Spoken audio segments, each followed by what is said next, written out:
If you have a bank account, you are in danger because banking customers have been targeted using a malware which projects itself and disguises itself as the Income Tax Department of India.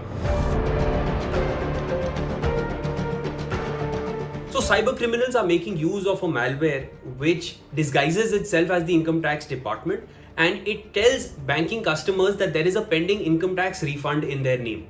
They are using a malware known as Drinic, which is able to generate a link similar looking to the Income Tax Department of India. And there are 27 public and private sector bank users who have already been attacked with this malware.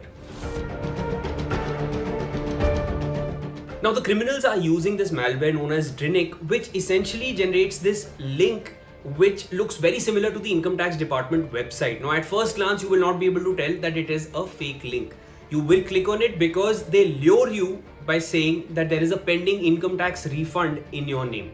You will click on the link to get that refund. When you click on the link, you are asked to put in all your personal information from your PAN card to your Aadhaar card. All your personal details need to be added so that you can get that refund. Once you click on the link, you are asked to download a file, which is an APK file. You will basically download this app and thereafter you can get your refund. Now the link is malicious and there is obviously no refund.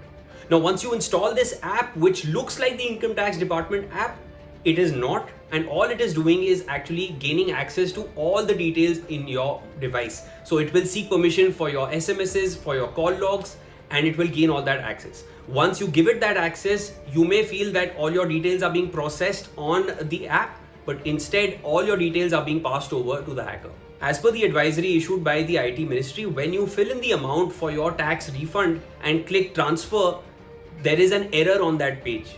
And obviously the amount never gets refunded, but all your details have been leaked. So it is most important that if you are downloading any app, please download it from official app stores and recognized authentic app stores, not just from any random link. Please do not browse untrusted websites mentioned in unsolicited emails or SMSs. Beware of HTTP links. These are not secure. And you can also try using URL checkers. They will basically allow you to feed in a small URL which will show you the extended full form of the URL so that you know what you are getting into. From the amount in your bank account to your PAN card details, Aadhaar card details, all your personal details, nothing is safe if you've been attacked by this malware. Follow these points and ensure that you share this with everyone you know.